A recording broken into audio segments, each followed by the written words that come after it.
আসসালামু আলাইকুম everyone, welcome back to my channel.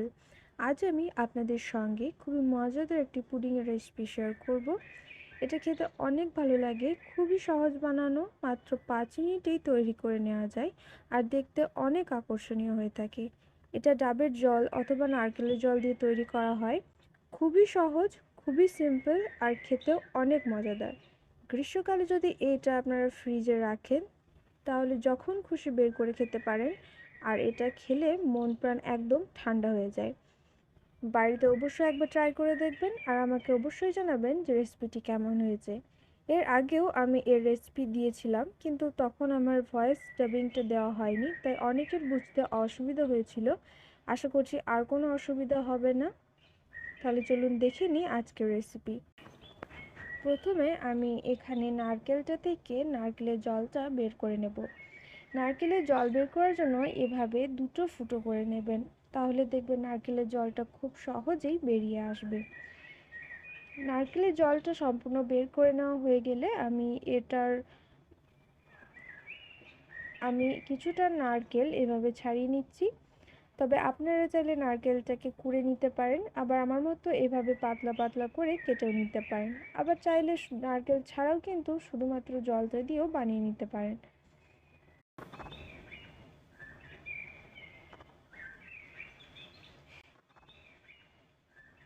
এবার এখানে আমি একটা পাত্র নিয়েছি আর এতে আমি নারকেলের জলটা ছেঁকে নিলাম, যাতে নারকেলের যে কুঁড়োগুলো ছিল সেগুলো যেন জলটার মধ্যে না চলে যায়। এতে আমি দিয়ে দিচ্ছি 1 চামচ চিনি গুঁড়ো।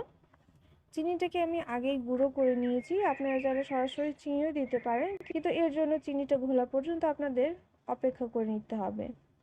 এরপর আমি এর মধ্যে দিয়ে দিচ্ছি 1 চামচ আগার পাউডার। আমার কিন্তু গ্যাস ওভেনটা এখনও বন্ধ করা আছে, আমি এখনও অন করিনি। এই আগার পাউডারটা কিন্তু ঠান্ডা জলে গুলে নিতে হয়, গরম জলে কিন্তু এটা ঘুলবে না, এটা একটু দানা দানা থেকে যায়। তাই এটাকে আমি প্রথমে ঠান্ডা জলে গুলে নিলাম। এবার আমি গ্যাস ওভেনটা জ্বালিয়ে দিলাম আর এবার একটু নাড়াচাড়া করব ও অপেক্ষা করব আমার জলটা ফুটে ওঠার। জলটা একটু ফুটে উঠলেই দেখবেন এটা অনেকটা ঘন হয়ে যাবে দেখতে। খুব বেশিক্ষণ কিন্তু ফোটালে চলবে না, কিছুক্ষণ ফোটালেই দেখলেই বুঝতে পারবেন জলের ঘনত্বটা বেড়ে গিয়েছে। এবার দেখুন, এখানে কিন্তু দেখলেই বোঝা যাচ্ছে জলের ঘনত্বটা কতটা বেড়ে গিয়েছে। এবার আমি গ্যাসটা বন্ধ করে দিচ্ছি। এবার আমি যে পাত্রের মধ্যে পুডিংটা সেট করব সেটার মধ্যে আমি আগারের জলটা দিয়ে দিলাম আর এর উপর আমি যে নারকেলটা কুড়ে রেখেছিলাম সেটা উপরে একটু সাজিয়ে দিচ্ছি।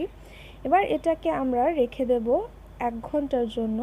গ্রীষ্মকালে যদি আপনারা রাখেন তাহলে নর্মাল টেম্পারেচারে রাখলে এটা সেট হতে 1 ঘন্টা সময় লাগবে, আর যদি এটা রেফ্রিজারেটর অর্থাৎ ফ্রিজে যদি রাখেন তাহলে কিন্তু এটা 15 মিনিটের মধ্যেই তৈরি হয়ে যায়।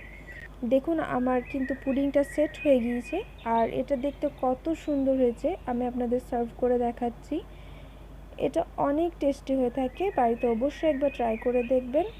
এটা যেহেতু ডাবের জল দিয়ে তৈরি করা হয় তাই এটা অনেক হেলদি হয়ে থাকে।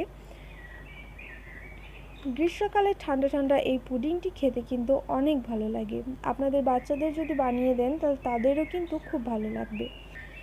এটাকে আপনারা ফ্রিজে রেখে যখন খুশি তখন কিন্তু বের করে খেতে পারেন। বাড়িতে অবশ্যই একবার ট্রাই করে দেখবেন ও আমাকে কমেন্ট করে জানাবেন রেসিপিটি আপনাদের কেমন লেগেছে। ভিডিওটি শেষ পর্যন্ত দেখার জন্য অসংখ্য ধন্যবাদ।